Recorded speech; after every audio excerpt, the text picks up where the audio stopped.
Para otros colombianos, muchos también, Uribe es un criminal, el promotor del paramilitarismo, un aliado del narcotráfico y el principal arquitecto del entramado narcoparamilitar que infiltró la política y las instituciones del país. Y desean fervientemente verlo tras las rejas. Hace 16 años nos están jodiendo y estamos hartos. Por eso estamos hoy acá, diciéndole no más Uribe, no más impunidad.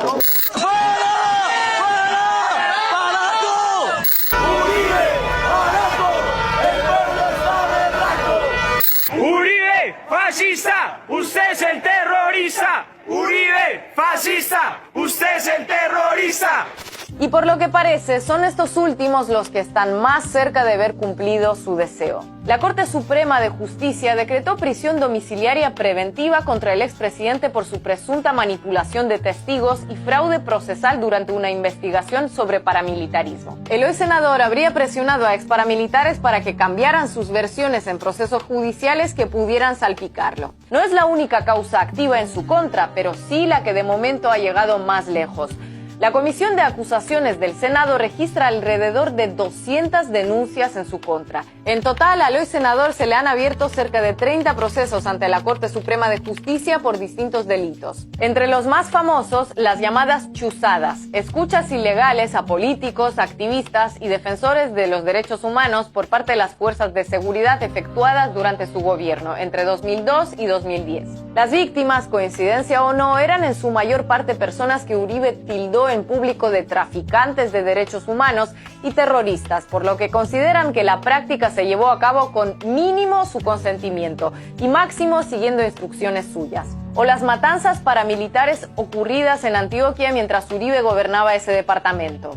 Uno de los primeros en denunciar la supuesta alianza entre esos escuadrones de la muerte y el ejército con la aprobación del gobernador fue asesinado poco después. Uno de los testigos de primera mano, paramilitar, cayó abatido a balazos frente a su casa mientras cumplía arresto domiciliario. Pero fuera de Colombia, los desencuentros de Álvaro Uribe con la justicia de su país y la siniestra fama que lo acompaña desde sus inicios en política son relativamente poco conocidos. Apuntes de su biografía que serían sabidos al detalle por toda la opinión pública hispanoparlante del mundo entero de ser otros sus protagonistas, en su caso nunca han sido motivo de grandes portadas, programas de tertulia, ni mucho menos parte del debate político interno de otros países o motivo de declaración conjunta en el Parlamento Europeo. Y no porque sean detalles menores, al contrario. La sombra de la sospecha persigue a Uribe desde hace casi 40 años, cuando fue nombrado jefe de Aeronáutica Civil, después de que el cártel de Medellín asesinara a su antecesor en el cargo por negarse a dar licencias de vuelo a narcotraficantes. La organización liderada por Pablo Escobar sacaba la mayoría de la cocaína del país hacia Estados Unidos usando avionetas. Después fue alcalde designado de Medellín durante unos meses, pero fue destituido a los pocos meses por motivos poco claros.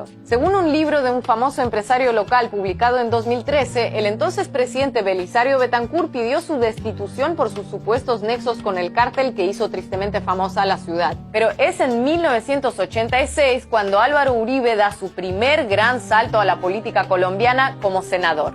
Durante su desempeño en ese cargo, en 1991, fue incluido en una lista de funcionarios sospechosos de alianza con el narcotráfico dentro de un informe elaborado por la inteligencia militar estadounidense. El cargo que lo catapultó a la presidencia fue el de gobernador de Antioquia, donde se granjeó fama de gestor eficiente. Algunos habitantes de Medellín todavía hoy lo consideran el auténtico benefactor de la ciudad en esos años, aunque no fuera su alcalde. Sin embargo, otros lo recuerdan por su decidido apoyo a las convivir en esa región, que muchos consideran germen o vitamina del paramilitarismo. Estas asociaciones de autodefensa, que en el papel eran cooperativas vecinales de vigilancia contra guerrillas y otros grupos armados, terminaron cooperando, integrando o directamente conformándose como grupos paramilitares, responsables de numerosas masacres de civiles en esos años y en los que vendrían. Porque tanto partidarios como detractores de Uribe a la hora de analizar su figura se centran sobre todo en sus 8 años al frente de la presidencia de Colombia. Años en los que, y en esto ambos enfoques coinciden, Colombia cambió. La discusión irreconciliable es si cambió para bien o para mal. En 2002, cuando Uribe llegó al Palacio de Nariño, Colombia era prácticamente un estado fallido. Las FARC, el ELN y otros grupos armados alzados contra las autoridades controlaban casi el 40% del territorio nacional. Los secuestros eran noticia cotidiana, así como los combates, los desplazamientos y las masacres de civiles. Millones de colombianos no podían salir de sus ciudades hacia otros lugares con tranquilidad. En ocasiones, ni siquiera de sus barrios. Durante los siguientes años, el Estado fue paulatinamente recuperando el control del país. O mejor dicho, las guerrillas fueron perdiendo terreno, que no es lo mismo. Y el matiz aquí es importante, porque en el conflicto colombiano siempre se habla de tres actores, es decir, de guerrillas, paramilitarismo y Estado. Algo que no es estrictamente falso, pero la realidad en el terreno es que realmente solo hubo dos. Y aunque esa realidad no es algo que se creara durante el gobierno de Uribe, lo cierto es que en su etapa presidencial se afianzó hasta extremos nunca antes vistos. Ante la incapacidad y debilidad del Estado para enfrentar por sí solo a una insurgencia alzada en armas desde hacía décadas, que con sus acciones violentas e indiscriminadas ganaba terreno cada día, las autoridades fueron más que permisivas con el enemigo natural de los guerrilleros, los paramilitares. Lo que empezó con un dejar hacer el trabajo sucio a los paracos para que las masacres, torturas y descuartizamientos de civiles no salpicaran al ejército, muy pronto derivó en una estrecha colaboración entre ambos y por evitar salpicarse, las fuerzas militares terminaron directamente empapadas. La colaboración entre Estado y paramilitarismo pronto también se hizo presente en partidos políticos e instituciones, algo que hoy se conoce como parapolítica. Y así lo que empezó como alianza pronto derivó en simbiosis. El conflicto armado se desplazó de regreso al campo y a las zonas más pobres del país, donde los crímenes pasarían desapercibidos a ojos de buena parte de la opinión pública. 24.000 desaparecidos, 6.500 asesinatos selectivos, 400 masacres de civiles y un número todavía indeterminado de asesinatos de ciudadanos desarmados para cobrar recompensas, presentándolos como guerrilleros. Es el resultado contabilizado hasta ahora de los años de Uribe en la presidencia.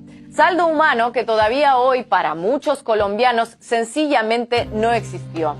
Tampoco para la mayoría de grandes medios nacionales y también internacionales, que le perdonaron lo que no le habrían perdonado a ningún otro político, porque ejercía el papel de principal contrapeso del chavismo en la región. Así fue como pudo pasar desapercibida en el mundo la estrategia antiinsurgente de su presidencia: permitir la fusión de paramilitarismo y Estado. Una fusión que posteriormente intentó maquillarse con condenas y extradiciones, pero cuyos efectos colaterales todavía siguen pagando los colombianos. A día de hoy, ya con las FARC fuera de la violencia armada, Colombia sigue siendo el país con más desplazados internos y mayor número de líderes sociales asesinados del mundo. De modo que no es falso decir que Uribe debilitó a la guerrilla hasta prácticamente acorralarla, el argumento más utilizado por sus partidarios, como tampoco es falso decir que las bombas atómicas sobre Hiroshima y Nagasaki lograron la rendición de Japón en la Segunda Guerra Mundial. Ahora, la manera en que se lograron esos objetivos, sus consecuencias e implicaciones morales son otra discusión, que es el fondo del desencuentro irreconciliable entre uribistas y antiuribistas a la hora de evaluar el legado de Uribe, que no es algo del pasado además. Desde su presidencia, todos los jefes de Estado de Colombia han sido o bien uribistas como Iván Duque o políticos provenientes del uribismo como Juan Manuel Santos. En 2018, el uribismo duro representó la preferencia electoral de 4 de cada 10 colombianos de los que votaron. 1 de cada 5 del total de colombianos, incluyendo a los que no votaron. La principal fuerza electoral de una Colombia políticamente atomizada. Hoy, con la acción de la Corte Suprema en contra de Uribe, mientras unos se indignan, otros celebran lo que sienten como pequeñas gotas de una justicia largamente anhelada, que parecía literalmente imposible hace 10 años. Pero más allá del personaje del expresidente, del senador, no hay que olvidar que Uribe puede haber sido el promotor, el facilitador, el impulsor del modelo de Estado que rige Colombia en el siglo XXI, pero no la causa de fondo. El remedio para muchos otros la enfermedad, pero seguramente Uribe nunca haya pasado de ser los síntomas.